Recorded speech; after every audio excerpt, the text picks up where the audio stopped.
El comentario que vamos a ver ahora, el tema es el fuego. El relato de Levítico 10, 1 al 5, ya estoy en la página 4 del texto último, no especifica en qué consistió el pecado de Nadab y Abiú. No lo especifica. Que mereció un castigo tan severo. Severo, severísimo, se murieron. Afortunadamente tenía 4 hijos. Bueno, estos 2 se murieron y luego entraron los otros 2. Imagínense con qué actitud psicológica. Con temor, cuidado. No, si estos no quiero ser sacerdote. Sí, no quiero ser sacerdote. Por la mención del incienso y del fuego, y se fijaron en lo que explicó Tomás Reina, el significado del nombre de la última esposa ¿Cómo se llamaba? Keturah. Keturah, sí. En nuestra traducción dice setura, leemos setura, sí, pero no es setura, es Keturah. La esposa que tuvo, con la que tuvo más hijos.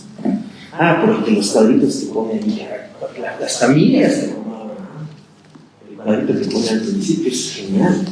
Explica muy bien, hay 3 bloques ahí de familias y todo, y la explicación talmúdica del pasaje, del debate, dame a tu hijo, y los rabinos, es que tengo 2, el que tú más quieres es que los lleva a los 2. O sea, ese comentario del Talmud es genial.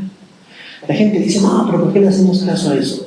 No es hacerle caso al Talmud o a esas historias ficticias de los rabinos, sino porque a ellos ya les había pegado esa historia y otras más desde hace siglos. Los judíos pensantes serios llevan siglos y siglos debatiendo las historias bíblicas, y especialmente esa, porque están en juego los descendientes de Ismael, están en juego los descendientes de la propia Keturah, y la palabra Keturah significa incienso. Eso lo explicó Tomás Renner muy bien, significa incienso la palabra. Lo cual es un guiño, uno va leyendo, y ahí es el problema. Si la Biblia no me pone una nota que me diga qué significa la palabra Keturah, pues me voy en blanco. Sí. No pienso nada, veo a la interesa y digo, pues qué incrédulo, porque quiero tener más hijos, y a su edad, y no sé qué. Tonterías en realidad, perdón por la palabra, pero que no viene el caso en relación con lo que la historia quiere contar sobre Abraham como padre de la fe, de las 3 grandes religiones que llevan su nombre. Las religiones abrahámicas, judaísmo, islamismo, cristianismo e islamismo. Las 3 son abrahámicas, son monoteístas. Sí. No, que los islámicos que son terroristas, sí, eso nos ha pasado tristemente, pero esa religión es abrahámica. No hay nada que hacer con eso. Entonces es una gran figura de la fe. Abraham es el padre de todos los creyentes, es nuestro padre de la fe, ¿no? Entonces esos son los matices. Y aquí está el incienso. Pusieron incienso y ofrecieron delante de Jehová fuego extraño que él nunca les dio. Sí, y luego, este versículo 1 debería estar lleno de notas en nuestras Biblias de estudio, y las Biblias de estudio que hay no se meten en eso. Y las introducciones de nuestras Biblias de estudio también, muchas son como que nos quieren tratar a veces como menores de edad, no, esto va a causar problema. Ahora en el retiro del Distrito Centro Norte, un debate es que, oye, Efesios no necesariamente salió de la mano de Pablo, porque es así, es de las últimas cartas, es la escuela paulina, no necesariamente. Pues ahí se armó un debate. No, pero ¿cómo nos dice usted eso? Perdón, pero si no desean ustedes que entremos a esos niveles, pues nos quedamos en el que ustedes quieren. Y eso a veces predomina en el contexto. Fuera de seminarios, fuera de lecciones, y los profesores luego dicen, lo decimos, no, esto no se lo pueden decir en la iglesia. ¿Por qué no? ¿Por qué no? Los lectores de iglesia son mayores de edad, tienen criterio, lo pueden captar perfectamente. No hay ningún problema. Aquí, por ejemplo, el Levítico, estamos en la tradición sacerdotal, completamente, obviamente. Es Levítico, son sacerdotes, culto, ritual, sacrificio. Es el mismo horizonte, es el campo semántico. No debería haber. Bueno, entonces dice, por la mención del incienso y del fuego, cabría pensar en ofrendas de incienso no de dioses, a otros dioses. O bien en el intento de introducir en el culto israelita, ya que habíamos comentado la semana pasada, un rito consumado con el fuego, proveniente de la religión persa. Aquí el tema es el fuego. El fuego. Y el fuego tiene un trasfondo cultural y antropológico enorme, vastísimo. Por favor, vamos a abrir un poquito la puerta para que si llegan algunos no se vayan a ver de que no estamos, porque luego no ven el mensaje. Todos, ¿no? De la manera así, otros luego no lo ven, para que nos vean que estamos por acá. Gracias. Entonces, el fuego es el problema. El fuego tiene un trasfondo cultural, antropológico, simbólico, psicológico y hasta, no sé si psiquiátrico, pero casi, porque se acuerdan de Jung, el gran discípulo de Freud, Carl Gustav Jung. Él escribió una cosa maravillosa que se llama el diccionario de los símbolos. Es un estudio profundísimo, psicológico y psicoanalítico de los símbolos. De los símbolos. Es que soñé un incendio. Ahí está el fuego. Soñé que se quemaba mi casa, o que se quemaba esto, o que pasaba. Ahí está el fuego. El fuego vive en el inconsciente colectivo como un símbolo. Los grandes símbolos que soñamos. Y Jung llegó al extremo de que, bueno, no él se dio cuenta y logró en sus casos que tuvo, casos clínicos, porque no eran. Él trabajó personas que son de muy poca promoción escolar, como cualquiera de nosotros, que soñaban cosas culturales que en su vida habían visto o estudiado o conocido. Soñaban cosas rarísimas, o sea, símbolos específicos que soñaban las personas que por su nivel cultural no podían haber conocido. Eso encontró yo. O sea, no soñaban con cosas que habían visto o conocido, que son extrañas, es completamente diferente, ni siquiera esotéricas, nada. No.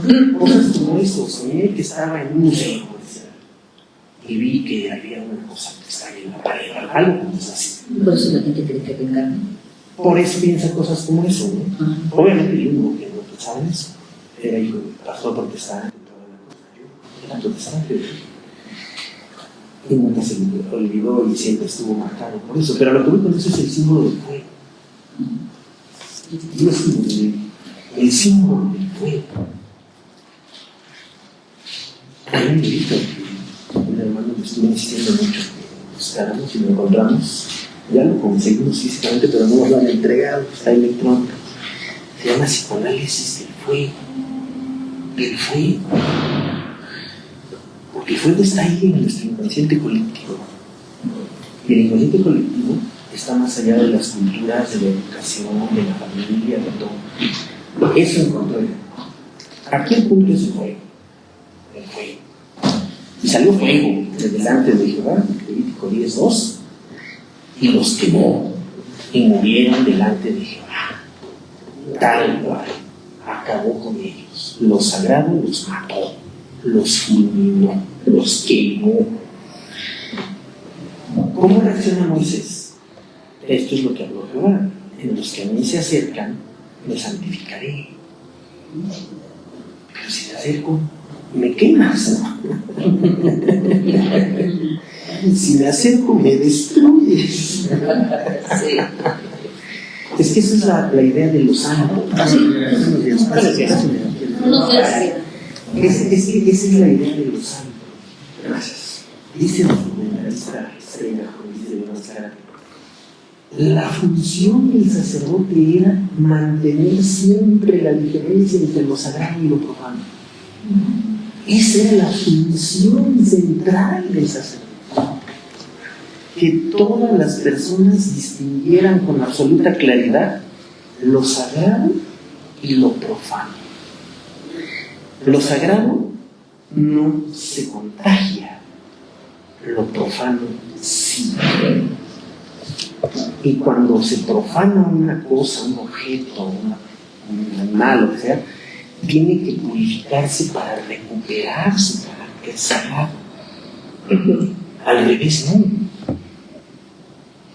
Esa distinción entre lo sagrado y lo profano es absoluta. Y le enseñaba a la gente el sacerdote. Se lo transmitía, vamos a decir, no era abierto así como ahora lo estamos discutiendo, era en evidencia directa. El Señor dice, Levítico, yo soy santo y quiero que ustedes también sean santos.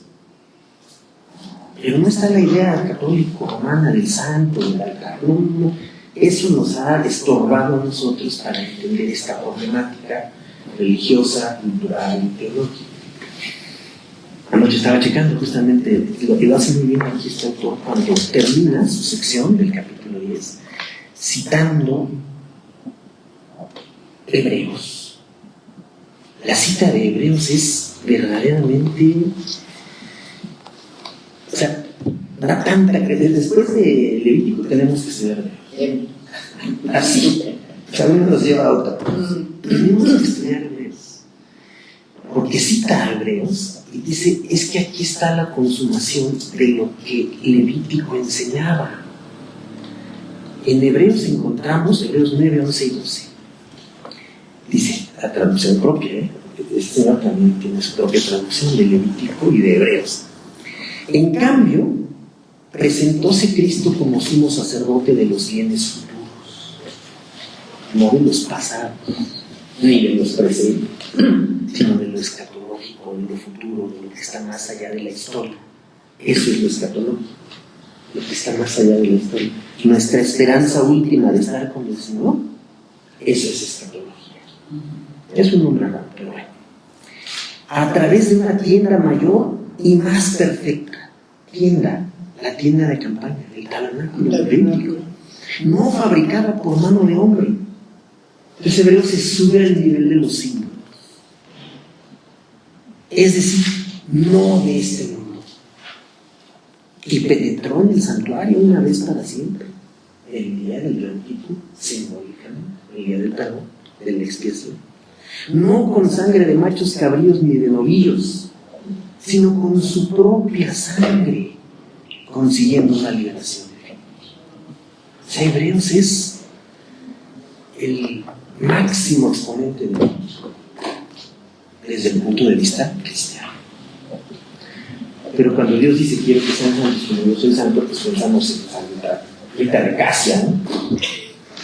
Se me vino a cuentas el santo niño de Atocha, ¿no? Digo, no, yo sé que ustedes no, nosotros, pero la gente sí,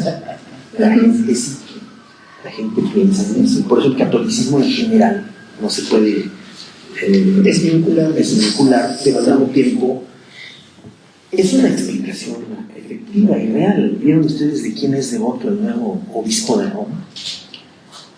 No, es bueno que es Agustino, ¿no? Sí, pero es devoto de una virgen en particular. Sí, lo dijeron. Sí, claro. De una virgen en particular de Pompeya. Santa María de Pompeya. Es una advocación de la Virgen María.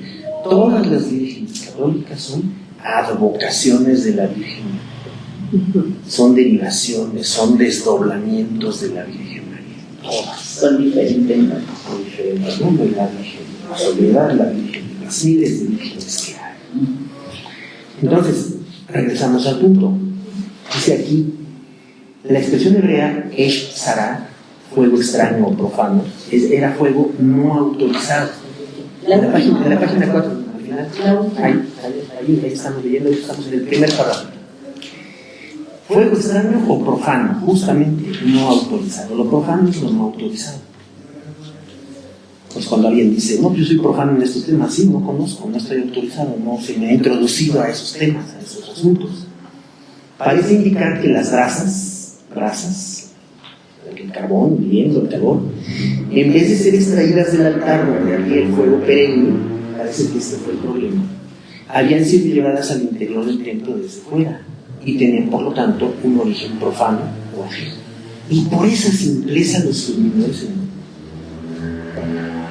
y la palabra simpleza la tenemos que poner entre comillas, porque para Dios eso no era una simpleza. Era parte de un ritual establecido donde el manejo ritual, litúrgico y sacrificial del elemento fuego, el fuego ahí está como componente central de la relación con Dios, se usó mal. Se tomó de donde no debía de haberse tomado, es decir, se tomó de un espacio profano, de un espacio no autorizado, de un espacio, si se siente aquí la mano, Sí, yo no digo.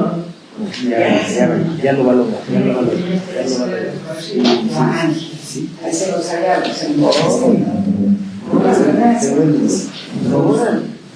Gracias, ya me asistí. Sí, Sí, pero lo estoy haciendo despacito porque si no, Juan. Con calma nos conocemos el dicho, ¿no? Sí, ¿Verdad? Bueno, versículo 2 de Levítico 10. Aquí está. sí, gracias.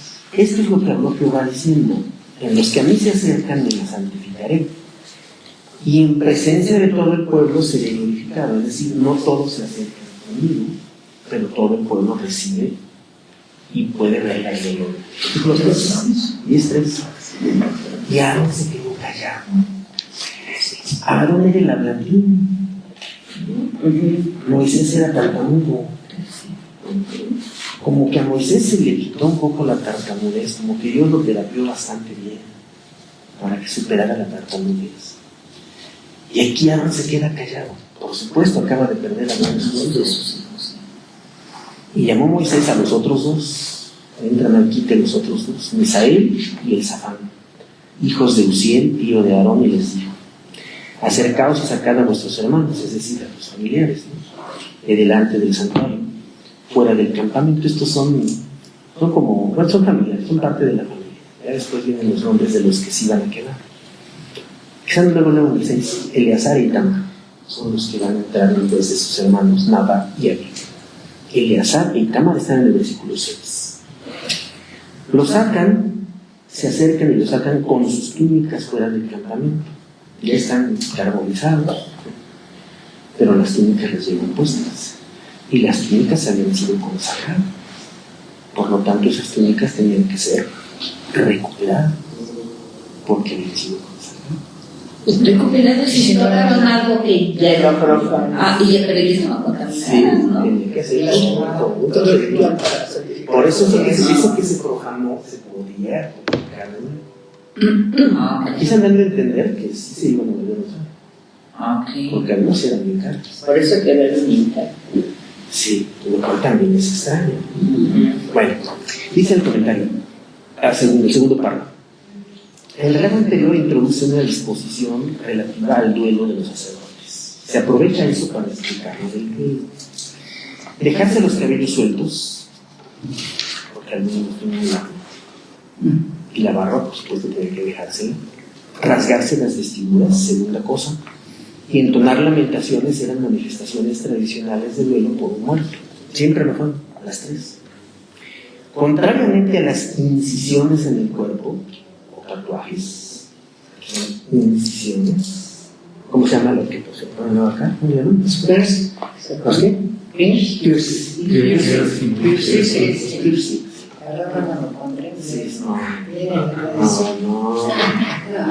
Aquí es al contrario.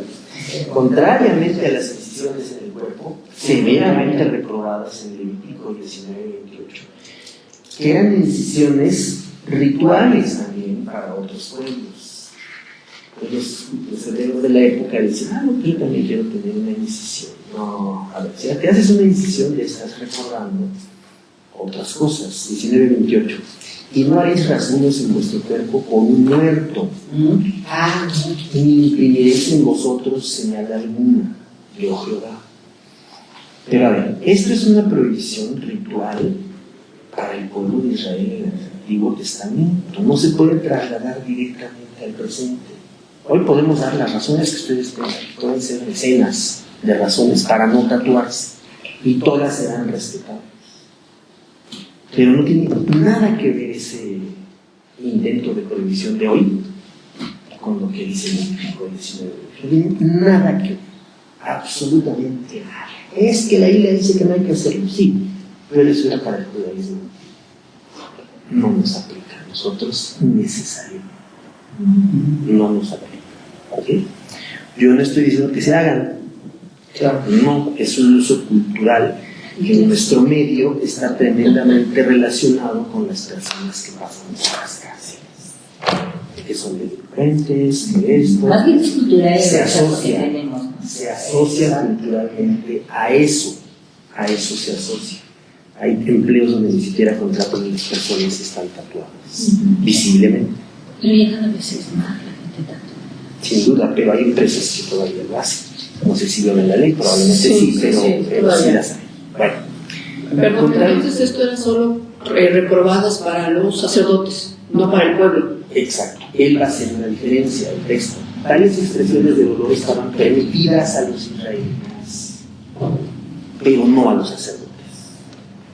Los sacerdotes no podían hacer eso, ni rasgarse las vestiduras, ni dejarse el pelo suelto, ni entonar lamentaciones por el duelo del muerto. Eso no lo podía hacer el sacerdote. De modo que el tránsito que puede verse entre el sacerdocio del Antiguo Testamento y lo que va a ser la tarea pastoral, tareas pastorales en el Nuevo, hay fuertes diferencias. Y ahora nosotros, en el ámbito hispano-católico del cual surgimos en este país y en todo el continente, tenemos todavía el filtro del sacerdocio católico que hemos conocido.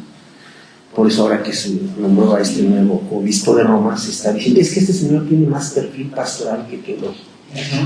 ¿Y eso qué significa? Los politólogos y expertólogos, vaticanólogos de ocasión de todos estos días, lo leen en la notita que llega de APE o de Vaticano, y no tienen ni idea de lo que es. Y por supuesto invitan a los expertos, ahí sí hacen bien, invitan a los que saben. El perfil pastoral de un obispo de Roma tiene que ver con el hecho de que su especialidad que estudió no es necesariamente la teología. No lo fue en el caso de Bergoglio y no lo es en el caso de este señor. Este señor es un canonista, es un experto en derecho canónico católico, es doctor en eso. Pertenece a la orden de los agustinos, la misma de Martín Lutero, la misma. Por lo tanto, hay ciertas esperanzas que no se van a cumplir porque no se puede. El cambio está cerrado, no hay posibilidades reales. Y entonces se dice, es que tiene un perfil más pastoral. Ah, eso significa que va a mantener las cosas como están. ¿Se acabó? No, no hay que hacer. Ese es el perfil llamado como pastoral, que no se mete en cuestiones teológicas porque lo tendrá que hacer. El Bergoglio publicó 4 encíclicas. 4. Pero también publicó numerosísimos documentos eclesiásticos, cartas apostólicas, exhortaciones apostólicas, todas están en español, todas se pueden leer en el sitio Vatican News. Y hay muchas cosas interesantes ahí, derivadas de la teología latinoamericana. La teología que Bergoglio trabajó fue la llamada teología del pueblo, que era una teología diferente a la teología de liberación, pero muy propia de Argentina. Ya hablaremos de eso después. Entonces no podían hacer eso, porque en los sacerdotes sería una protesta contra Dios y les atraerían la ira divina. Ellos no podían hacer eso. La gente sí, las familias de Israel morían, lloraban, gritaban, exponían su dolor, se rasgaban las vestiduras, se ponían ceniza, se arrodillaban, en fin. 4 y 5 lo dice, ¿no? Sáquenlos, se acercaron y los sacaron con sus túnicas y ya. Entonces llaman a Eleazar y Itamar, no descubráis vuestras cabezas, ahí está, ni rasguéis vuestros vestidos en señal de duelo, para que no muráis, 6, ni se levante la ira sobre toda la congregación. Pero vuestros hermanos, toda la casa de Israel, sí lamentarán por el incendio que Jehová ha hecho. Y aquí se ve la palabra incendio. Por supuesto, el fuego produce incendios habitualmente, cuando no se evita el incendio. Y vienen las instrucciones: no saldrán de la puerta del tabernáculo porque morirán, por cuanto el aceite de la unción de Jehová está sobre vosotros. Y ellos hicieron conforme al dicho de Moisés. Y entonces Jehová le habló a Aarón. Casi nunca le habló Jehová a Aarón. Casi nunca. Yo pensé que nunca le iba a hablar. Pues sí, ¿no? Sí, aquí está. Y le dice Dios a Aarón. ¿Cómo se le dice? El texto no nos lo explica. El texto no dice cómo. Si fue un sueño, si fue una visión, no nos dice nada. Tú y tus hijos contigo no beberán vino ni sidra cuando entren en el tabernáculo de reunión para que no mueran. Estatuto perpetuo será para vuestras generaciones. Cuando hay este tipo de frases, como al final de este versículo 8, una lectura evangélica protestante que se ha hecho, mal hecha por cierto, es que dice estatuto perpetuo para vuestras generaciones. Por lo tanto, este mandamiento en particular tiene un valor absoluto para todo el pueblo de Dios de todas las épocas. No, esto es para todas las generaciones hebreas. Nada más. Esto en el judaísmo actual o incluso sigue vigente. Pero nosotros no somos judíos de religión, ni lo vamos a hacer nunca, y no tenemos que serlo, en absoluto. Nuestra religión es el cristianismo, derivado de un judío que fue sacrificado, muerto, sepultado y resucitado, y es la conexión que tenemos con la historia de la salvación. Pero estas cosas aplican exclusivamente para el judaísmo. ¿Es que esto es palabra de Dios también? Sí, por supuesto que lo es. Pero esta afirmación es para las generaciones del judaísmo. En el momento en que se pronuncia, ni siquiera se está anunciando o profetizando nada sobre el Mesías, sobre el futuro, sobre el cristianismo, no hay nada. Que es el judaísmo de Dios, está relacionado con un pueblo y ya. Ahora, que el concepto pueblo de Dios, justamente a ese concepto nosotros ya entramos después, viene el Nuevo Testamento y trabaja sus malabarismos y sus grandes esfuerzos para demostrar, y lo consigue, que los que no éramos judíos ni lo seremos nunca por razones raciales, hemos sido injertados en el tronco espiritual de Abraham para ser salvos a través de la fe por Jesús. Pero somos injertados, y ese concepto y esa metáfora es formidable, exactamente igual que se hace con los plantas. Se injerta, se mete, se va a beber de la savia de ese tronco, pero no éramos parte de ese tronco. Entramos allí por la gracia de Dios, pero esto no nos aplica a nosotros. Entonces no hay que comer cerdo, hay que guardar el sábado, entonces no aplica. Son aspectos que ya no aplican. Por eso la carta a los hebreos es así de explícita y de dura. Todo lo que se hizo en el Antiguo Testamento, léase Levítico, son sombras y anuncios de lo que iba a venir, pero no nos aplican a nosotros, porque Jesucristo es el máximo sacrificio voluntario para nuestra salvación. Hebreos descalifica totalmente cualquier forma de judaizantes y de aceptaciones del judaísmo que tengamos que hacer. ¿Es que el pan para la Santa Cena debe ser sin levadura? No. Una vez así me dijeron en una iglesia, me acaba de llegar casi: oye hermano, ya conozco una panadería que nos puede hacer el pan sin levadura para la Santa Cena. Le dije, ¿perdón? Sí, hermano, necesitan. Le dije, no lo vamos a usar. Pero es que, ¿no? Y le cité Hebreos. Entonces quiere entender que rasgarse las vestiduras actualmente sea que andemos, como sopilotes de negro, no andar de negro. Cada cultura tiene sus propios hábitos de negro. Okay. En Japón es el blanco. Así es. Un cambio tan tremendo del negro al blanco, que cada cultura tiene sus Y aquí en esta mesa, cada cultura tiene sus códigos para todo, para comer, para la etiqueta, para casarse, para vestirse, para el duelo, para casarse, para divorciarte. Según aquí en distintas culturas que no conocemos tienen sus propios rituales. Hay códigos diferentes, formas diferentes. Esa pluralidad entonces no puede ser uniformada por imposiciones que vienen de otra religión que es el judaísmo y que no nos aplica a nosotros. Bueno, último paso. Sí. La prohibición de beber bebidas alcohólicas, que parecía que es muy protestante, no era tal en el Antiguo Testamento. Esta prohibición, antes de celebrar los actos de culto, también está en Ezequiel 44:21. ¿Por qué estaba la prohibición para no beber alcohol de los sacerdotes? Primero, porque hay una mezcla de olores indeseables. ¿Sí? Cuando llega una persona que ha bebido, inmediatamente nos enteramos de que ha bebido, ¿verdad? Claro, por supuesto. Hay gente que incluso transpira alcohol. Literalmente. Sí. Bueno, no puede ser que mezcles el olor de la bebida con los olores rituales. Por definición, no puede ser. Pero eso es secundario. Aquí el énfasis está en que los sacerdotes, además de ofrecer sacrificios, primera función, y de ejercer las funciones estrictamente cultuales, limpiar el santuario, preparar la grasa, mantener el fuego, etcétera, todo lo que hacían, los sacerdotes también debían instruir al pueblo en las prescripciones, se fue la S, prescripciones de la Torah. Pónganle la letrita esa, por favor. Eso muestra que fue capturado, ¿no? Que copiado. Es de Armando Legorati, justamente quien coordinó el comentario bíblico latinoamericano, precisamente.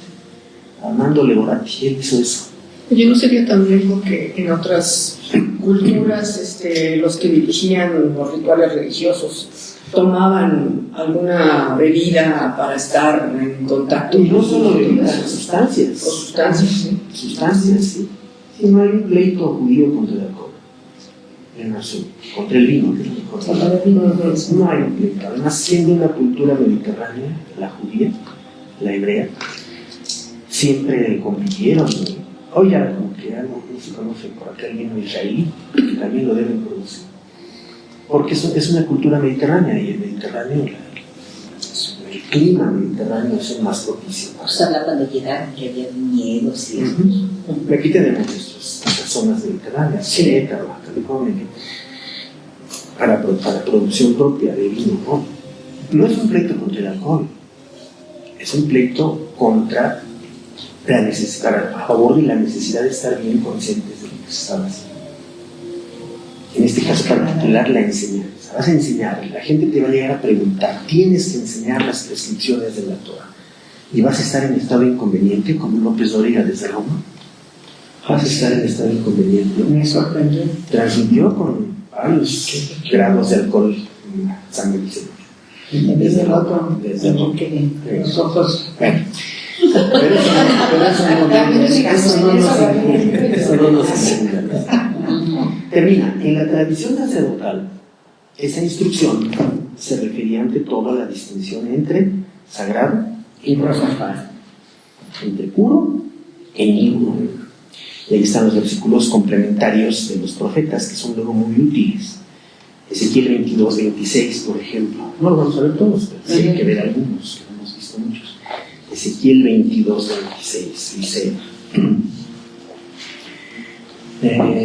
sus sacerdotes violaron mi ley y contaminaron mis santuarios. Eran los encargados de que no pasara eso. Entre lo santo y lo profano no hicieron diferencia. Aquí es explícito la diferenciación entre lo santo y lo profano. No hicieron diferencia, ni distinguieron entre inmundo y limpio. Y de mis días de reposo, sábado, apartaron sus ojos, y yo he sido profanado en medio de ellos. Este versículo Es Ezequiel, ¿verdad? Ezequiel 22, 26. Sí, que está citado aquí al principio. Sí, llegaron. La primera cita, Ezequiel 22, 26. En el 42, 20 también, del propio Ezequiel. 42, 20. A los 4 lados lo midió, a ver, 42, sí. También es interesante. Es una de las visiones de Ezequiel. Tenía un muro todo alrededor de 500 cañas de longitud y 500 cañas de ancho para hacer separación entre el santuario y el lugar profano. Tiene que haber límites claros entre lo sagrado y lo profano. Y viene la tristísima jornada. Es 42-20. Sí. Pero vino la tristísima jornada de la muerte del Señor Jesús en la cruz, el famoso, cuando se parte el velo del templo. ¿Recuerdan esto? El velo del templo se parte de arriba abajo. Con Jesucristo se acaban las diferencias entre los sagrados. Es una situación simbólica, escatológica, pero muy representativa de lo que ahora va a pasar a partir de Jesucristo. Se borran los límites entre los sagrados. Eso, por supuesto, el judaísmo no lo acepta. Y están en su derecho. Es otra religión, es otra perspectiva, es otra ruta. Por eso cuando uno lee comentarios cristianos sobre el Levítico y sobre libros como estos, nos ayuda y nos dan ese contraste. Sí, el judaísmo hacía esto, y estas eran las razones por las que se hacía. Este comentarito tiene 300 preparaciones de páginas. ¿Por qué? Porque va detallando minuciosamente todo, y cuando es necesario, como este versículo de Hebreos 9, es muy elocuente, ¿no? Nos muestra eso, y Hebreos es lo que hace. Hebreos muestra totalmente cómo es que se ha superado lo que el judaísmo hacía. Pero el judaísmo está en todo su derecho de seguir existiendo y de hacer lo que le manda la ley, en todo su derecho. Nosotros podemos señalar cosas, observar, criticar si es necesario, pero eso sigue vigente para el judaísmo contemporáneo. Termina entonces. ¿Cómo? Yo digo, el judaísmo con su religión, el milenarismo con su religión, el paganismo con su religión, y la escritura, que yo entiendo que es un manual de vida, que es enseñanza, perdónenme lo que voy a decir, ¿lo llevamos así como cada quien su gusto? No, porque para eso está el Nuevo Testamento. El Nuevo Testamento en ese sentido es un correctivo del Antiguo, es un filtro para entender el Antiguo Testamento. El Antiguo Testamento tiene que ser leído por nosotros desde el filtro cristiano. Tenemos que hacer una lectura cristiana del Nuevo Testamento, porque hay algo más. Y Hebreos lo dice totalmente. Tiene que ver con Levítico. Todo esto apuntaba a Cristo. Todo esto que está pasando en Levítico apunta a Cristo. Desde el punto de vista cristiano. El judaísmo no lo acepta. Y hay que decirlo de nuevo. Y está en todo su derecho. A partir de Jesucristo, de la cruz suya y demás, todo esto tiene otra dimensión. Útil, adecuada. Por eso estamos leyendo Levítico. Por eso lo estamos estudiando. Porque aceptamos que es palabra de Dios. Vemos sus límites, vemos también sus alcances, vemos su profundidad, y la lectura cristiana es útil para nosotros para entender con profunda claridad lo que pasó y por qué pasó. Hoy estamos con el simbolismo del fuego, otro es el simbolismo de la sangre, otro es el simbolismo del sacrificio como tal, otro es el simbolismo del sufrimiento. En fin, hay muchísimos elementos simbólicos en el libro de Levítico. El simbolismo de las ofrendas. Normalmente creo que solamente usamos Deuteronomio 16, 15, 16, 16 y 17, son los versículos. Según la bendición que hayas recibido, así va a ser tu ofrenda, y entonces sí tomamos el Deuteronomio. Pero hay otros pasajes, muchísimos pasajes en el Antiguo Testamento, en la ley, que tienen que ver con la ofrenda. Malaquías también lo usamos, pero en el Levítico y en Deuteronomio hay muchísimos versículos sobre la entrega de la ofrenda. Te prepararás, harás esto y aquello, pero solo nos hemos quedado con uno o dos versículos. Pero todavía no se me hace una observación de los versículos que usamos, ¿no? En la ofrenda. Pues que hay algunos que utilizamos en la ofrenda, pero que habla más sobre los animales que se están ofrendando y todo eso. Le digo ahí, pues creo que eso no aplica para estar leyendo la ofrenda nuestra. Claro. O lo de las primicias, hay muchísimo del Antiguo Testamento para eso. Deuteronomio 26, por ejemplo. Entonces, esa recuperación del Antiguo Testamento es necesaria, porque ahí está, y no nos lo podemos ahorrar. La contraparte absoluta del Levítico desde el punto de vista cristiano es la carta a los Hebreos. Sí. Totalmente. O sea, no hay para dónde hacerse. No hay para dónde hacerse. Tenemos que estudiar la carta a los Hebreos, que es una crítica del Levítico, pone al Levítico en su lugar, aplica tipológicamente todo lo que pasó en el Levítico a la persona de Cristo, ¿sí? Pero debemos ser cuidadosos, porque normalmente leemos Hebreos, mucha gente lee Hebreos a la luz de Juan. Dice el personaje de Juan 1, 2, que esta persona vio a lo lejos al Señor Jesús y dice, he aquí el Cordero de Dios que quita el pecado del mundo. Sí, pero estás en Juan, no estás en Hebreos. Sí, es que Juan dice, pues sí, pero estamos en Juan, estamos en Hebreos. O sea, Hebreos es el centro de esta discusión específica sobre el sacrificio, sobre los rituales, sobre las ofrendas, sobre los animales, sangre, fuego, incienso, etc. Hebreos, totalmente. Ahora, si Pablo siguió manteniendo ese tipo de prácticas para su propia fe, ese era el problema de Pablo, no era el problema nuestro. Porque Pablo era judío, y lo hacía y todo, y se rapaba, y se dejaba la barba, y todas esas cosas que él hacía. De hecho, iba rapado cuando hizo la solicitud de ofrendas para las iglesias más pobres, ¿no? Los versículos 12 al 15 son un apéndice que presupone lo establecido en los capítulos 1 al 7. ¿Sí? 12 al 15, que son las instrucciones, ¿no? Tomar la ofrenda que queda de las ofrendas encendidas, es como una repetición. ¿Sí? Y entonces termina el pasaje, versículo 17.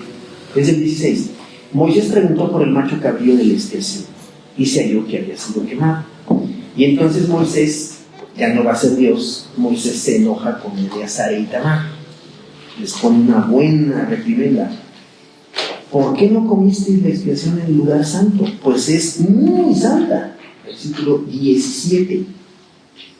Siguen haciendo mal las cosas ustedes. Acuérdense de lo que les pasó a sus hermanos. Ya no cometan esos errores. Y la dio él a vosotros para llevar la iniquidad de la congregación, para que sean reconciliados delante de Jehová. Vean que la sangre no fue llevada dentro del santuario y ustedes debían comer la ofrenda en el lugar santo, como yo mandé. O sea, siguen, como que todavía les saltaba calle, les saltaba acostumbrarse en el 18. Y 19, y entonces Aarón le responde, he aquí hoy han ofrecido su expiación y su holocausto delante de Jehová. Pero a mí me han sucedido estas cosas, y si hubiera yo comido hoy el sacrificio de expiación, ¿sería esto grato a Jehová? Ya desde entonces, y vamos a terminar los últimos dos capítulos. Leí esto y no lo entiendo, pues. ¿Sí? A eso voy, justamente. No lo explica todo, pero da pautas para entender.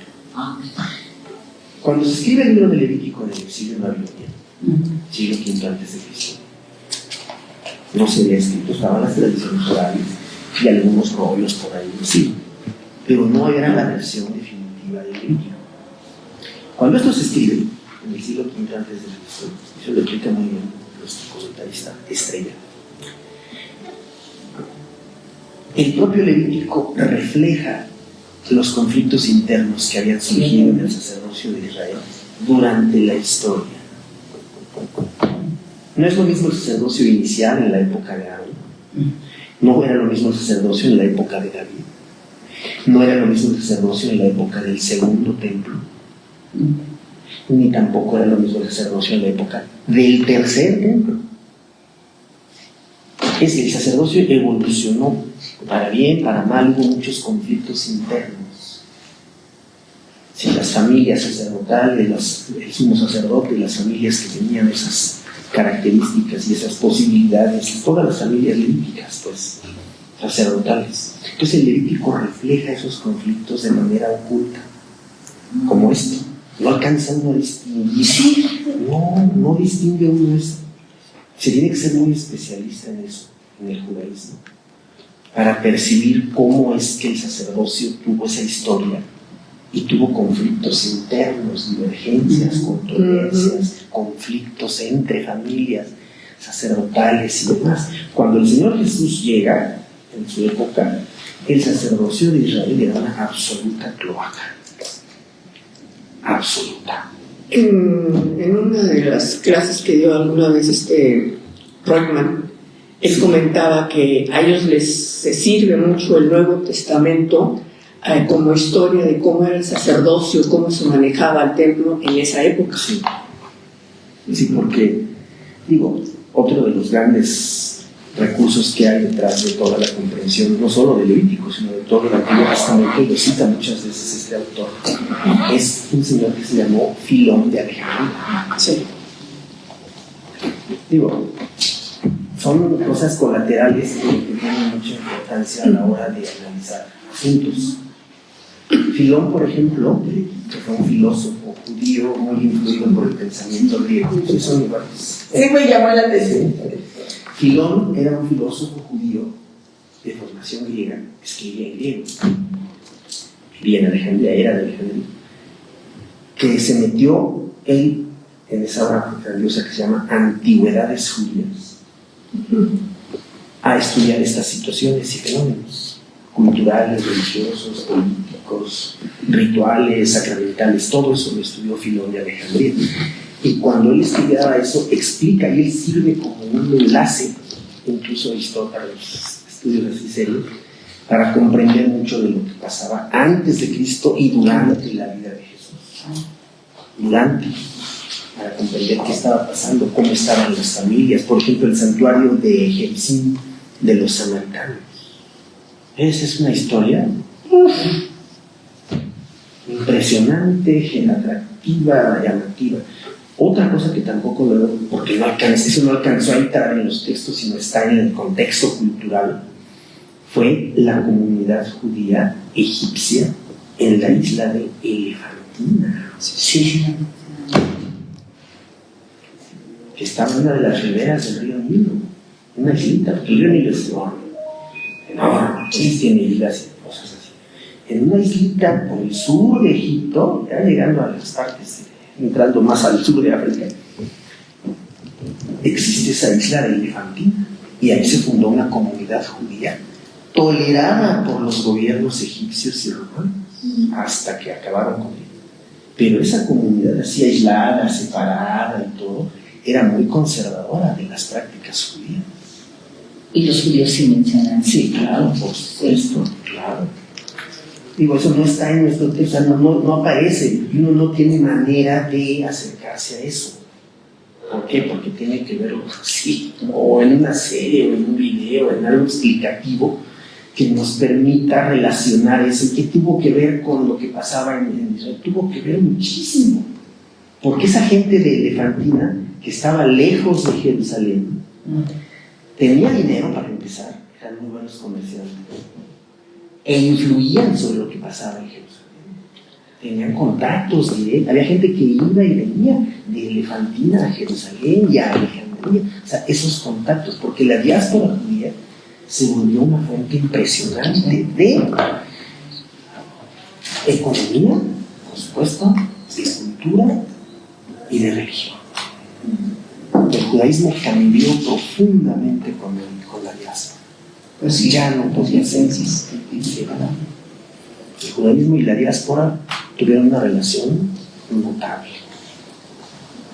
Con esto que dice Ivonne de que nosotros, ¿Qué dice quién? Ivonne, como que nosotros no tenemos muchos ritos, como que lo llevamos así. Pero no sé, yo me quedé pensando, es que, no sé, nosotros no somos tanto de ritos, pero sí de cambios de manera de vivir y de pensar y de compartir. Sí, porque no se nos ha enfatizado la parte cultural de los hábitos, justamente de los rituales. Decimos que nuestro culto no es ritual, por supuesto que es ritual. Claro que hacemos rituales. Hoy vamos a hacer el ritual de la oración del Día de las Madres.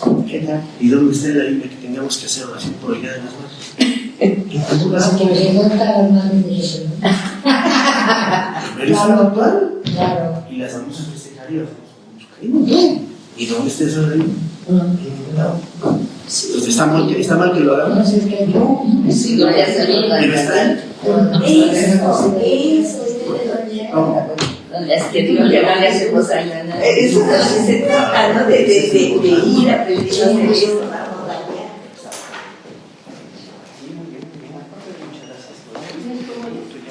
Yo tengo fotos que ya saqué y ya mandé que nos las copiaran a color. Aquí también. Donde dice. ¿Bolsa de qué? ¿Negra? Tapas. No sé, tapas. No sé, tapas.